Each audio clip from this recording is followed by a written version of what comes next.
Selamat pagi, selamat hari Minggu. Apa kabar hari ini? Berharap kita ada di dalam keadaan yang baik dan juga ada di dalam keadaan yang sukacita. Dalam sukacita kita masuk di dalam firman Tuhan. Kita mau merenungkan firman Tuhan. Pada saat ini firman Tuhan terdapat di dalam kitab Perjanjian Lama, kitab Amsal pasal 23 ayatnya yang ke-12.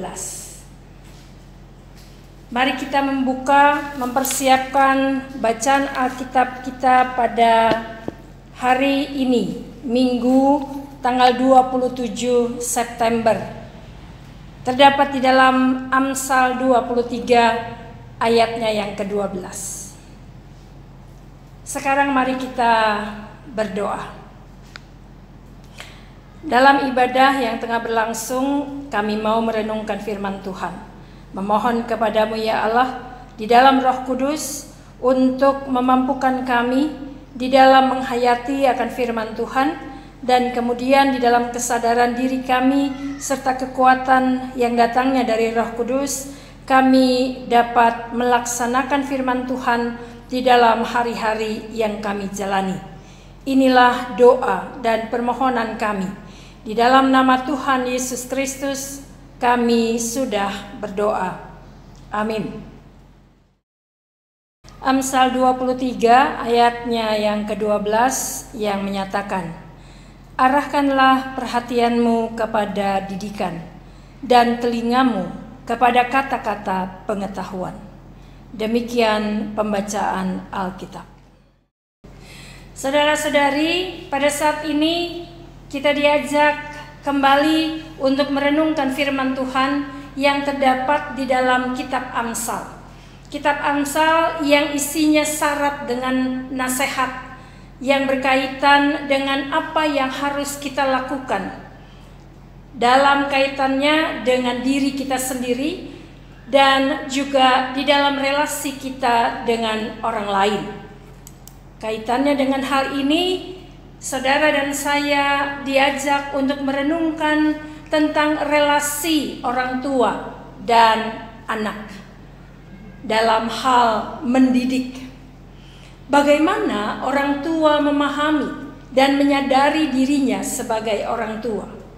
Dan di dalam kesadaran itu, orang tua mau menempatkan dirinya sebagai pribadi yang siap dalam mendidik anaknya. Tentunya di dalam pemahaman bahwa kehadiran seorang anak adalah merupakan anugerah Tuhan bagi orang tua.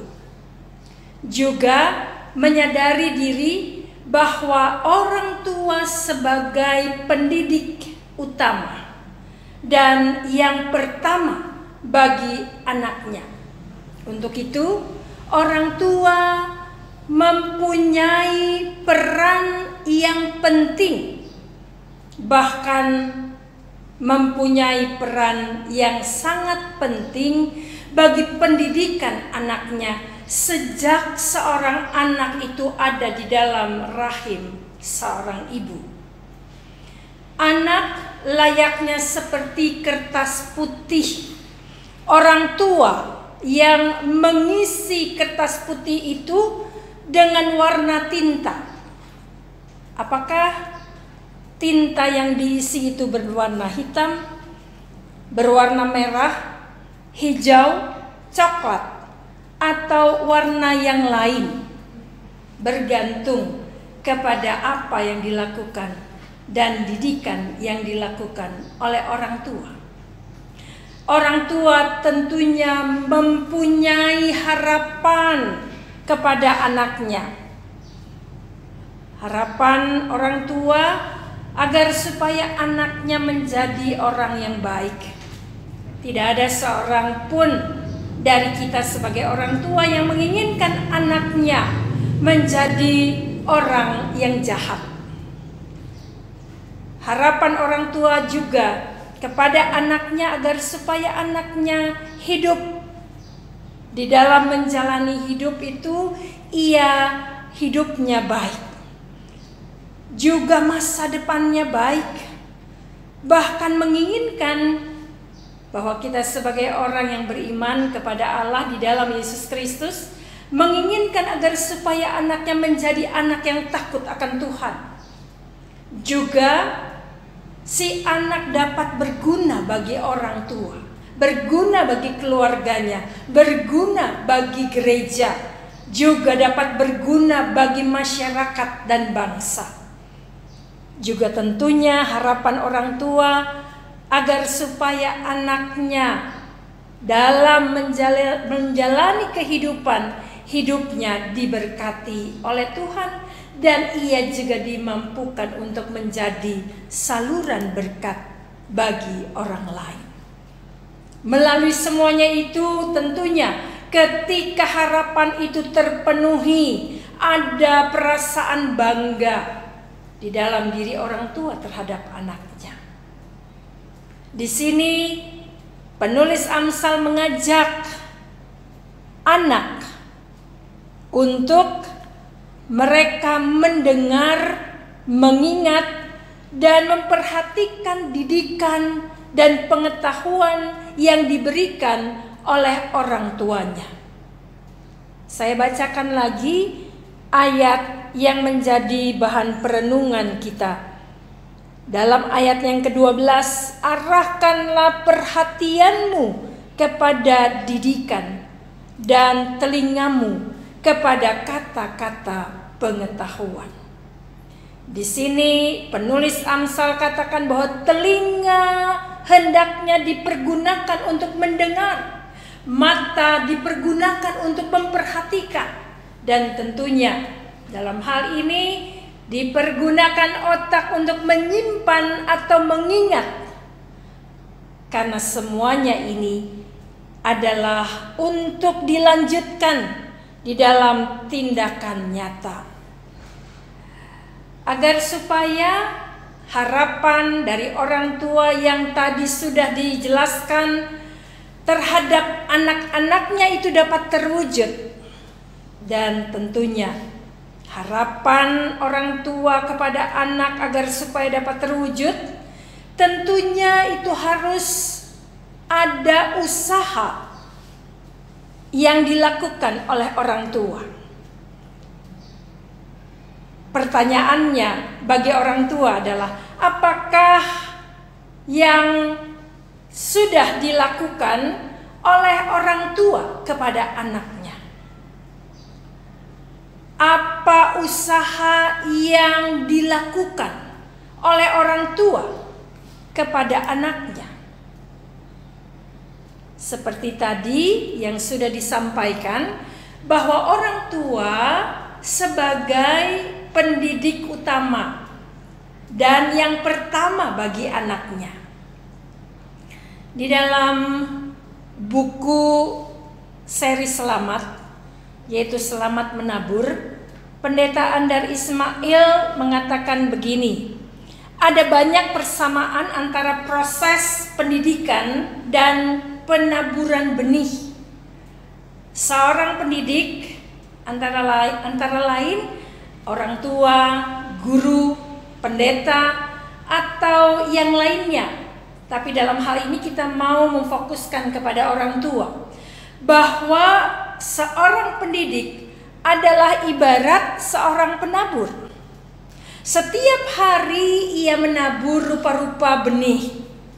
Benih kepribadian, benih disiplin, iman, ilmu, persekutuan, pelayanan, kesaksian, juga benih kejujuran, keuletan, semangat, kekuatan, juga benih ketulusan, keberanian, kebenaran, kemandirian, moral, juga benih belas kasihan, juga benih untuk sedia memberi.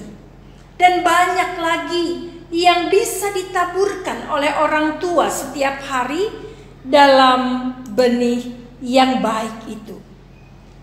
Seperti seorang penabur, petani titik berangkat seorang pendidik adalah optimisme dan pengharapan. Petani menabur, ia menabur benih karena ia optimis bahwa benih itu akan bertumbuh subur dan kemudian dapat berbuah. Demikian pula halnya dengan orang tua. Kita mendidik sebab kita mempunyai optimisme bahwa tiap orang, dalam hal ini anak, bisa belajar dan bertumbuh di dalam didikan yang diberikan oleh orang tuanya. Ia dapat bertumbuh agar supaya dapat bertumbuh dan mendapatkan hasil yang baik dan optimal, maka tentunya benih pendidikan yang diberikan itu dapat bertumbuh apabila lahan yang disediakan itu kondusif. Dalam artian bersifat mendukung, memberi peluang untuk hasil yang mau dicapai. Misalnya, orang tua sedia menghargai prakarsa dari anaknya. Tentunya hal ini lebih kondusif bagi pertumbuhan benih kepemimpinan daripada sikap otoriter yang ditunjukkan oleh orang tua. Satu arah, hanya melarang, mengatakan jangan, tidak boleh kepada anak-anaknya. Begitu pula orang tua mau memberikan apresiasi kepada anaknya, tentu akan lebih baik dibandingkan dengan hanya menyalahkan anak-anaknya. Juga orang tua mau hadir menjadi teman.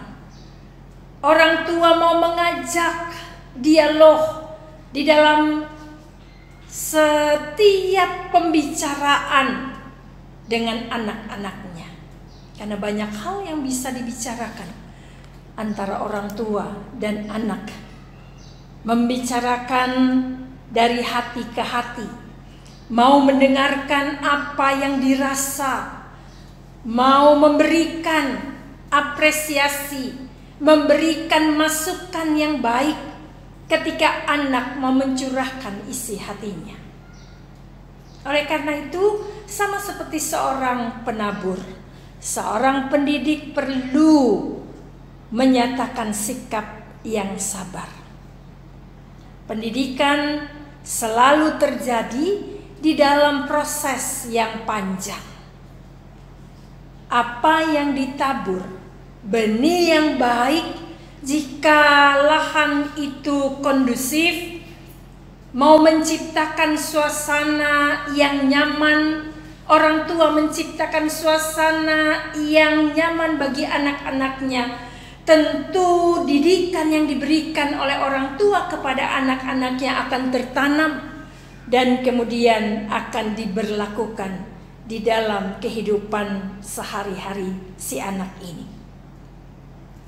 Saudara dan saya mau memahami bahwa di dalam mendidik, kita sebagai orang tua tidak bekerja seorang diri. Ada Allah yang turut bekerja di dalam mendidik bersama-sama dengan kita. Jika demikian, ajakan untuk orang tua di dalam firman Tuhan pada hari ini adalah yang pertama, jadilah orang tua yang bertanggung jawab. Berusahalah untuk menjadi pendidik yang hadir sebagai teladan yang baik. Ketika apa yang mau kita sampaikan sebagai didikan kepada anak, maka hal itu terlebih dahulu dilakukan oleh orang tua.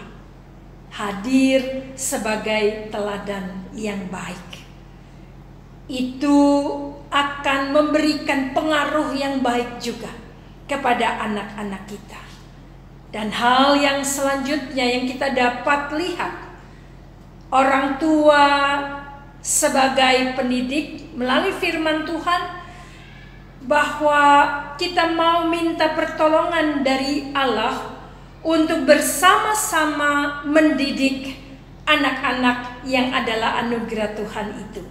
Supaya anak kita menjadi anak yang sedia mendengarkan dan memperhatikan didikan orang tuanya, dan juga mendengar dan memperhatikan apa yang Allah kehendaki di dalam firman-Nya untuk dilakukan oleh anak-anak kita.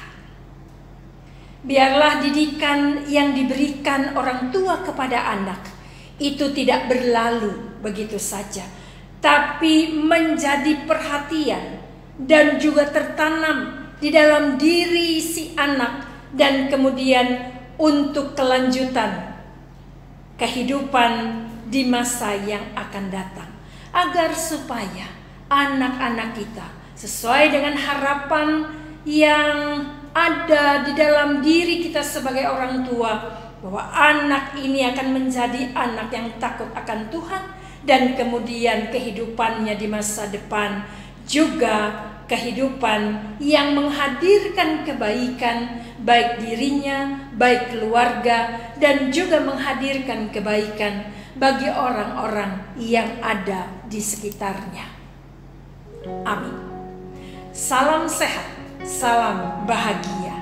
Tuhan Yesus memberkati kita sekalian.